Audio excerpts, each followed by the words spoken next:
Obrigado, Fernanda. Estamos aqui com o Dr. Enéas Carneiro, líder nacional do PRONA, que participou das eleições presidenciais, e eu gostaria de saber como é que ele viu a vitória de Dona Marta Suplicy em São Paulo. Boa noite, doutor Enéas. Boa noite ao senhor e aos senhores telespectadores. Previsível, uma vez que no segundo turno foi feito um leque de alianças significativo, em que a população teve a oportunidade de ver o PSDB e o PT juntos, o que caracteriza, documenta, testifica o que eu digo, o senhor é testemunho, os telespectadores, que não há divergências quando se chega ao interesse maior.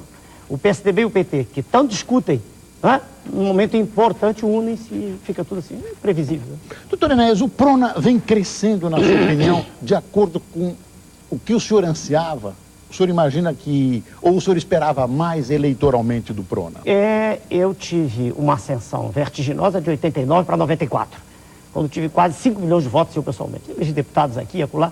O senhor sabe que eu penso da presidência, o senhor me conhece há bastante tempo. Sem dúvida. Trabalhamos juntos já, Trabalhamos em televisão. juntos. Então eu penso que os grandes problemas são resolvidos a partir de lá. Tudo mais é acessório, não chega a ser despiciando, mas é acessório. Agora, de 94 a 98, o senhor acompanhou também, eu tive uma pequena queda. Né? O senhor pessoalmente, mas o seu partido não cresceu? Cresce, claro, a mensagem é forte. A eleição proporcional é sempre mais fácil. Elegem-se deputados e vereadores com um número pequeno de votos. A representação é absolutamente irrisória. Homens que andam na cidade, ninguém sabe quem são. Muito bem.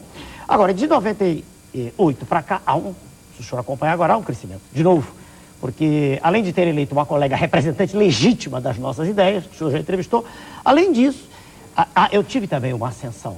Houve aquele fenômeno naquela ocasião de falar precipitadamente numa tese que foi abordada fartamente pela imprensa, que era da história de bomba, se você recorda, aquilo foi corrigido e agora nós estamos em ascensão novamente. Sem dúvida, sem dúvida.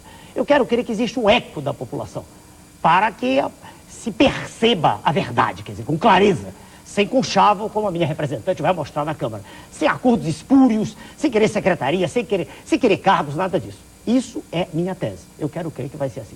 Doutor Enéas, como é que o senhor vê a questão ética nas campanhas eleitorais de São Paulo? Eu percebi que num dos debates o senhor foi, eu diria, provocado e manteve a sua postura e serenidade ética. O senhor acha que nós poderemos melhorar o nível das campanhas? É fundamental, primeiro, que as pessoas sejam educadas, que tenham um nível de percepção do que se chama comportamento de civilidade. Então, se eu estou diante de um cidadão que foi presidente da República, independentemente do que ele tenha feito, eu sou obrigado a respeitá-lo. O senhor deve notar que minha conduta é sempre essa. Quando eu ataco, especificamente eu faço, é o PT pela farsa, é pela demonstração inequívoca de que está mentindo. Quer dizer, tudo aquilo é falso. Aliás, houve um entrevistado do senhor hoje, eu até lhe perguntei o nome, que foi claro nisso. Quer dizer, é lobo com pé de cordeiro. Quer dizer, a população pensa que são oposição, não são. Haja vista o documento sério, a que me refiro sempre, o diálogo interamericano, que foi aceito pelo presidente nacional deles. E que os menores não sabem nem o que significa, mas que representa a submissão. Então, quando o deputado federal há pouco, aqui no seu programa, falou que não, que nós estamos, a dívida passou de 50 bilhões para 500 bi, ele se esquece que tudo foi previsto antes, lá fora. Então, nesse sentido é que eu digo ao senhor que a gente pode falar, pode criticar, mas tem que ter respeito. Eu tenho sempre respeito. Eu não gosto quando eles dizem o Enéas, eu não dormi com nenhum deles. Vamos ter respeito. Eu me refiro a esses senhores, como me refiro ao senhor, com respeito. São pessoas, a meu ver, que deveriam estudar mais, deveriam ter mais preparo. E em estudando e em conhecendo melhor os problemas da nação, poderiam se exprimir com mais correção, assim que eu vejo. Então, quando o senhor pergunta como eu me comportei no debate, é como sempre, desde que o senhor me conhece, eu respeito. Eu os respeito todos. Agora, em sua grande maioria, eles são pessoas que estão mentindo. Eles estão contra os interesses da nação. Eu já tive a oportunidade de dizer isso. O senhor não exclui ninguém dessas mentiras? Olha, é difícil, é muito difícil, porque o processo leva o indivíduo a mentir, é terrível. Agora, mesmo o senhor entrevistou um deputado que disse que é difícil. É difícil. Veja o senhor, existe quase um suicídio individual quando uma pessoa, e eu disse para minha colega, que vai haver, tudo vai ser feito para tentar cooptá-la. Ela teve 80 e tantos mil votos, e eu disse, mantenha-se nessa postura, represente fielmente os desígnios daqueles que a elegeram. E assim eu acredito que, lentamente, senhor Boris, o senhor conhece a história, lentamente a verdade vai se manifestar. É assim que eu penso. Assim. Doutor Enéas, o senhor é candidato a presidente da República mais uma vez em 2002? Não seria mais uma, seria mais tantas, quantas haja em que eu tenha energia para tanto. Mas eu, o senhor se recorda também, registrei documento dizendo que não seria cargo nenhum, 89, E agora, em 90, vendo que o tempo, 97, vendo que o tempo vai sendo reduzido cada vez mais, que cada vez eu tenho menos tempo para me exprimir, eu disse que não, que eu me reservava, me outorgava o direito de me candidatar a qualquer cargo. Isso ficou aberto agora. Mas, em princípio, eu respondi sim, por que não? Eu estudei, o senhor sabe, estudei com profundidade as questões nacionais, mas estudei a fundo. E sou uma pessoa dedicada a isso, a minha vida nos últimos 10 anos. Então, independentemente de trabalhar, ganhar minha vida trabalhando, eu digo que se houver eleições e eu tiver tempo, e quero querer que haja esse tempo se houver. Sem tempo, não, é impossível. Aí a minha força é a minha palavra, é a verdade que eu transmito. Sem tempo, não, não serei. Doutor Enéas, dentro do PRONA, que é uma novidade no cenário nacional e que teve boas votações, o senhor teve uma boa votação. Eu pergunto, não tem surgido outras lideranças suficientemente competentes para serem candidatos à presidência da República, além do doutor Enéas?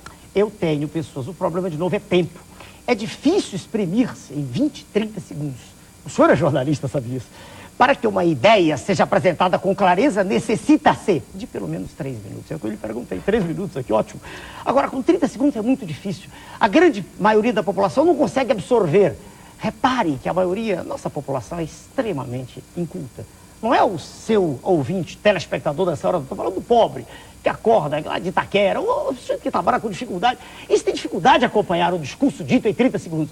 Então, quando o senhor se altas lideranças, mas o problema é esse, é a capacidade de expressão rápida. Preparado eu tenho muita gente, com extremo preparo. Agora, o problema é, de novo, exprimir-se num tempo exíguo. Veja o senhor que eleição proporcional, já elegi deputado federal, o senhor se recorda todo lá, já elegi deputados estaduais, já elegi vereadores. O problema é o nível majoritário. Repare, eu com 39 segundos, eu tive mais votos que a soma de todos os outros que tinham 39 segundos.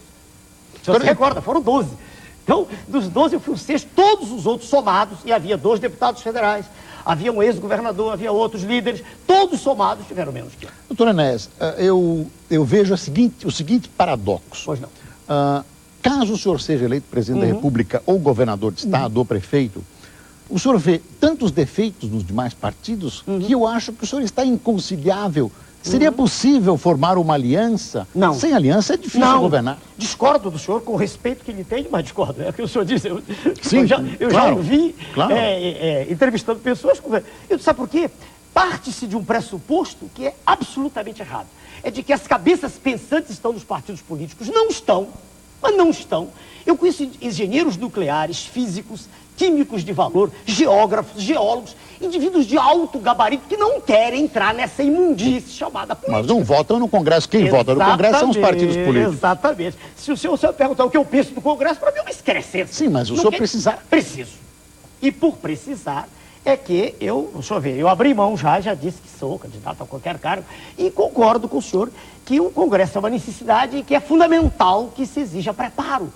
Sem preparo, fazendo greves, agitações, como lá no Rio Grande do Sul há pouco tempo, o secretário de Segurança, duvido que o senhor concorde com isso, disse assim, no estado de tristeza em que o Brasil está, secretário de Segurança, até o assalto é válido. Meu Deus, meu Deus, você entende? Eu pergunto ao senhor, como trazer, concordo que há pessoas que todos nós conhecemos de alto gabarito do Brasil que poderiam... partidos políticos, né? Como é que essas pessoas poderiam entrar na política no Brasil? Chamando-as através de um comando.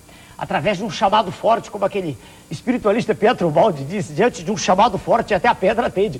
Eu quero crer que, em sendo mudada a regra do jogo, por exemplo, eu quero dar um exemplo pequenino com a minha candidata aqui. Se for possível, num lugar, dar um exemplo, eu acredito que é possível mudar. Se eu não acreditasse, eu não estava, há 11 anos no processo, sem nada que tenha feito que possa macular minha honra, nada. O senhor acha que esse processo que hoje forma a elevação das pessoas, o chamamento das pessoas à política, precisa ser alterado? Precisa. Aí esse é o ponto nevrálgico no qual o senhor tocou. Eu acredito que é o exemplo que faz. No momento exato em que a autoridade constituída der exemplo, e não o que nós tivemos aqui em São Paulo, tristemente, exemplo de seriedade, meu Deus, eu digo para minha colega, se o projeto for bom, vote. Se for ruim, não vote. Não aceite compra, negociação nenhuma. Eu sou contra isso, quer dizer, nós somos. O senhor não acha que a negociação é inerente à política? Não. Discordo de novo. Isso é um texto de Maquiavel. Mas então, aí não fica uma coisa muito autoritária? Não, em que sentido autoritário? Não, autoritária é de que eu tenho razão, os outros não têm. Não. Se apresenta um projeto e esse projeto é visivelmente bom para a sociedade, por que exigir alguma coisa em troca para votar nele? Na verdade, doutor Enéas, não. Na verdade, doutor Enéas, os componentes que observam esse projeto, cada um na sociedade observará do seu ponto de vista. Então, o consenso da sociedade é que levará à análise do projeto. E sempre essas forças todas se entrechocam no Congresso Nacional, senão elas estariam brigando lá de fora. Espada, lá fora, tiro claro, na rua. Lá fora. Mas há uma questão aí que tem importância precípua. Quem define que é interesse o Congresso. da nação? Agora, há uma questão que tem importância precípua. Primeiro, suas excelências os congressistas tinham que estudar, tinham que saber o que está se passando. Exemplo que eu dou sempre, e é indiscutível, a venda da Vale do Rio Doce, um exemplo. Pronto, um exemplo concreto. Quando eu digo em todos os lugares, a Vale não podia ser vendida, não é por causa do preço, 5 bilhões, 10, não é isso. É porque aquilo ali seria, num governo sério, inalienável. Aliás, o Código Penal Militar prevê.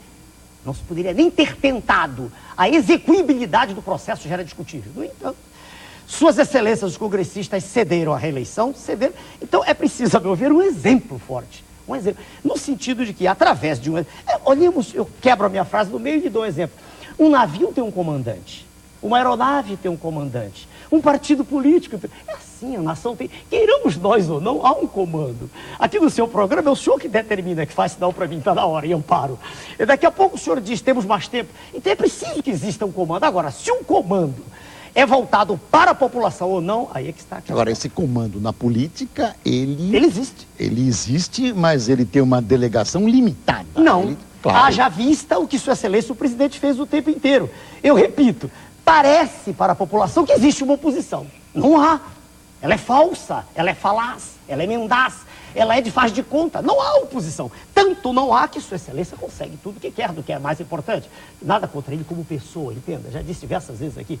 Como ser humano, como ele, quanto o governador, estou preocupado tanto com o senhor, com a saúde, claro. Nós estamos falando aqui de ação, quer dizer, ação plena, inequívoca.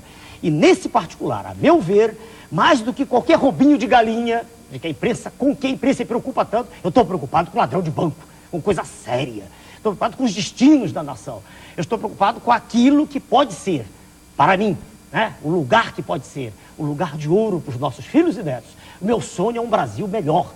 Não o desaparecimento das mazelas, isso não existe. Isso não existe, o ser humano tem defeitos. Mas eu creio que, mercê de uma educação séria, mercê de um preparo das nossas crianças para um futuro, nós teremos o Brasil do qual nós nos orgulhemos, eu, o senhor e todos nós. Doutor Enéas, chegamos ao final da nossa entrevista, foi mais longa que 3 minutos. O senhor é que determina. O prazer foi nosso e do nosso telespectador. Muito obrigado, doutor Enéas. Obrigado. Na cidade de Guarulhos,